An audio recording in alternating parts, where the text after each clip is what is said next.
Well, we're talking about the definition of magic, so let's back up to Crowley's definition of magic, and I can kind of talk about what Thelema is then. Sure. So Crowley's definition of magic is the science and art of causing change to occur in conformity with will. So that's super broad. That's not shooting magic missiles out of your finger. Mm-hmm. That's basically saying anything that you will to do is an act of magic. And I agree with that. Okay. So, but if you go more specific to where he becomes the prophet of Awas and Thelema, that's the spirit that gave them the book of the law. Okay. What is the history of that spirit? Was that spirit known before this interaction with Crowley? No. Or it was new at that moment. Yeah. And then he did identify it with another ancient Egyptian god Hor or something. I can't remember the name, but that doesn't matter right now. So further defining Crowley's system, it's the method of science, the aim of religion. That's his order. That's the order the AA and the OTO a bit. It's the idea if you do certain things, certain results are attained. So he was very eclectic in his magic. He brought together all these different spiritual systems and kind of like what the cast magicians do, use what works, discard what doesn't work. So he would bring in a certain Buddhist yoga meditation, and if that worked, they kept it. If it didn't work, he moved on to the next thing. Today, there seems to be two major camps of Crowley. It's the Thelemites, which are more like the fanatic followers of Crowley. The second camp is more like actual practicing magicians. So Thelema can briefly be described as, do what thou wilt shall be the whole of the law. Love is the law, love under will. And every man and every woman is a star on its own path. So what does that mean? Do what thou wilt is often misinterpreted as just do whatever you want. Mm-hmm. And you can't leave it that way, because it's do what you will is the whole of the law, but you have to include love is the law, love under will. And so you're not supposed to interfere with other people's will. So philosophically, that gets more complicated, because it's in my will to kill this guy, but it's this guy's will to live, so I can't interfere with his will, so I can't kill him. Sure. Can't steal from this person because it's their will to have their possession. Every man and every woman is a star on its own path. He's referring to the stars on their path and generally not colliding.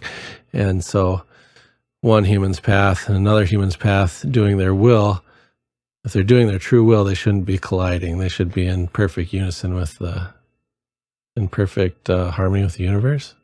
Okay. So, was he married? I think he was married quite a few times and had quite a few kids. In regards to their sexuality and as you mentioned, deviancy, which has a pretty negative denotation to it. What was their appeal to that? They must have seen it differently. Why would they pursue something with this negative influence? Well, there's a right-hand path and a left-hand path, and there's actually a middle path. And the left-hand path, when you're changing these states of consciousness and trying to get in these spiritual states, what you do is something extreme that's going to shock your system into this other state of consciousness. So, you had homosexual sex, they had orgies, was that an issue? Like, who was fucking who? I mean... No. Okay. And we're talking about magic, not necessarily Aleister Crowley. We're talking about, but obviously modern times, Aleister Crowley has a say in it.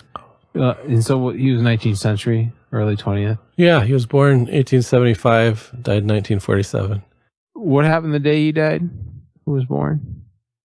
Well, the day he was born, another magician named Eliphas Levi, a French magician, was born.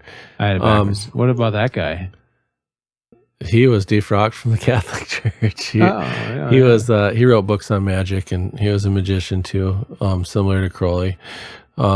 but when Crowley died, there were significant things that happened in 47. I think it's when Jim Morrison saw his spirits, the Native American car crash. Remember that story? Yeah. And I think and then it's when the UFO and flying saucer explosion started. There's a lot of strange things that happened at different years, and 1947 happened to be a year that a lot of strange things happened.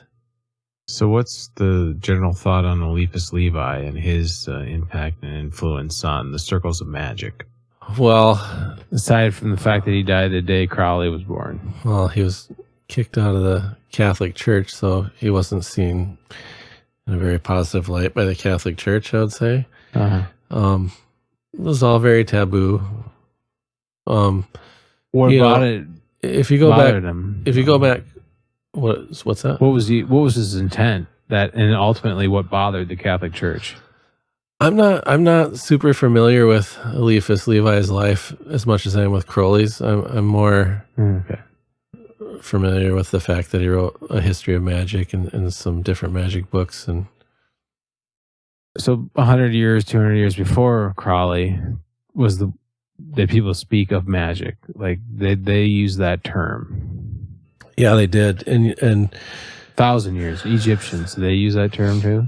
No, probably not the word magic. They probably had an Egyptian word that was the equivalent. Uh-huh. But, back to the 19th centuries, in the 1800s, they had the spiritualist movement. So it was much more popular. You had the theosophy that came along and all these spiritualists doing seances and talking to ghosts and all this thing. So it kind of became in vogue for a little bit in the late 19th century, early 20th century. But prior to that, it was pretty dangerous. The church would burn you at the stake. So, oh, okay. Yeah. Okay.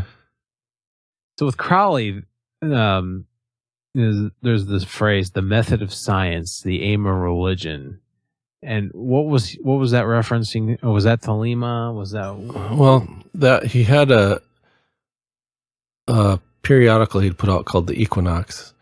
And that had the teachings in it for one of his orders, which was not the Ordo Templi Orientis, but his second order. He had two orders, and this was the AA.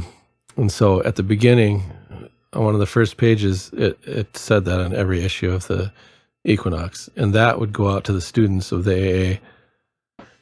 No, and it was it's still a mystery to this day as to what AA stood for.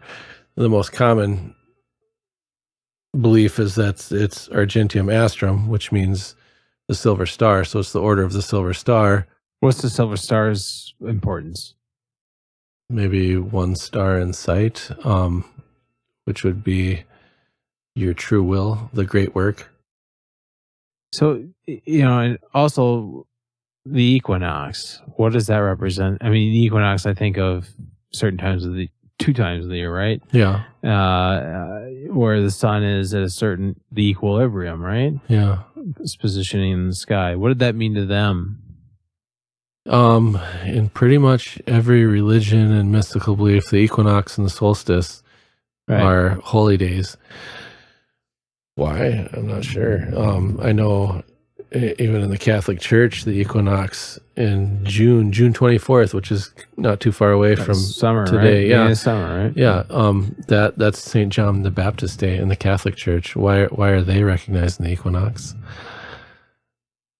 Yeah. So I'm sure there's material on that out there. Do you think it's more pagan in origin that it was absorbed? Yeah, I think the Catholic Church absorbed a lot of paganism. In fact, the whole story of Jesus Christ's life, I think, was all based on... I'm talking about solstice with him, right? Yeah, I think Jesus Christ was basically...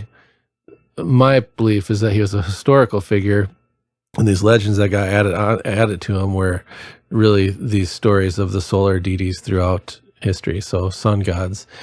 And the story of Jesus Christ... esoterically is the parables and things that we talk about in church on Sunday. Esoterically, it's a story of how to become initiated. So the Hermetic Order of the Golden Dawn, who do we know, like, were there prolific members Aside from, I mean, I think you said Aleister Crowley, or no, obviously Aleister Crowley. Who we talked about? Bram Stoker. Was there others that remember that? Yeah, I mentioned W.B. Yeats and Who's he? Matt. He was a poet, a writer. Okay. What do you think of his poetry? He's good. He's a good writer. Oh, okay. I'm not. I mean, I recognize his skill and it's good. I'm not a huge into it or anything. But there's quite a few socialites and people that were famous back in the day that were in the Hermetic Order of the Golden Dawn. But so how the Ordo Templi Orientis was a Masonic group that he transformed by adding the Thelemic ideas to it. It was also the esoteric side of the Golden Dawn, really. And the AA is really the higher inner circle of the Hermetic Order of the Golden Dawn, an extension of the whole. It's basically after he got kicked out of the Golden Dawn, there's still work to do in the inner circles, and the inner circles, the higher initiations, and so that became the AA in that work, and it's pretty interesting. So he absorbed some of that and expounded upon it with his trip to Egypt. Yeah, because even though he had this falling out with the Hermetic Order of the Golden Dawn, he couldn't deny that what they did was real work, and he needed to continue the work, and so he did it through the vehicle of the AA. Yeah, so we have Thelema being added in, and consequently these Thelemites, I think is what you called them.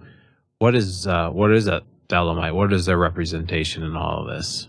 To me, the Thelemites are more the cult of personality of Crowley. It's more like it's become a religion where those that are just Thelemic magicians are just more they do the magic, and the Thelemites unfortunately have become like Christians, except they're occultists. Yeah. Okay. Are there like actual texts they created and available? Yeah, like the Equinox that I mentioned, that was for the AA. Oh yeah, and, sure. And okay. he has this whole. Yeah, he labeled his books like Liber 1, Liber 2, Liber 3, Liber 4, and there's hundreds of them. Liber is another word for book. I can't remember the language of origin right now for the Liber. But his literary legacy is pretty like astounding, like hundreds of books, just a massive amount of work that's left out there. And I always think about the fact that he learned all this and did all this without the internet, and that was pretty impressive. Yeah. Like he actually traveled around the world collecting texts and things.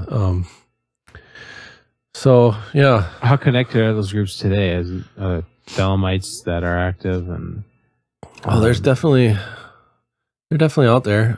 You get on the internet and you'll find. You just Google it and you'll find some groups. Are they legit? Do they know what they're doing?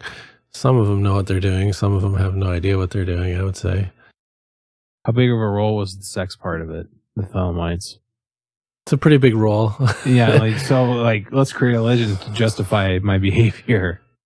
Sex, magic, that became part of the ritual. You're performing this ritual. You could, let's say, besides changing your state of consciousness, you would invoke your partner would invoke a goddess inside of her, like the goddess Babylon goes inside this woman you're having sex with. So now you're not having sex with this woman anymore, you're having sex with the goddess Babylon, and then you say invoke the god Anubis, and so your partner's no longer having sex with you, she's having sex with the god Anubis, and it brings visions and guidance, and use it to power whatever the intent of your magic is, whether it be rituals or sigils or whatever you're doing.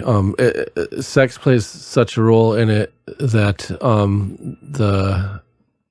in one of their rites, Crowley wrote a lot of rituals that his followers still use today, but one of them is similar to the Catholic Mass of wine and the bread, except their wafer is made with semen in it. Okay. And you eat it. Yeah. Okay. That's just an everyday thing for me. I didn't know. Now I can tell people there's a reason. Yeah. Yeah. That's me being deviant. What do you think of Crowley's genuineness in all of this? Oh, he was very genuine. He Do you think believed his ego got in the way of any of it? Yeah, I do. I think he laid out a great system, but I mean, I say this a lot. One thing that isn't said is that it's really a system where only the strong will survive. Um, and he struggled with some things with his ego. I think he struggled with overcoming addiction to sex and drugs. And that's something we didn't talk about. Drugs. How influenced was he by them? What would be drugs to him? What was he taking? Everything? What did they offer? Yeah, he got addicted to heroin. He smoked pot. I think he did every drug he could get his hands on, and he would catalog what the effects were on his consciousness. So he would take records of it. But then, of course, it went from spiritual experiments to addiction. Sure. And then, each different high was a different level of consciousness or a different plane of existence that you're exploring. Mm-hmm. Timothy Leary did the same thing. He created what was called the psychedelic workbook for documenting all these experiences on drugs. Timothy Leary, was he aware of Crowley? Yeah. Was he aware of what he was doing and motivated by what Crowley was doing to some extent? I would say he was influenced a bit. Yeah, I would say that Timothy Leary was also a modern magician.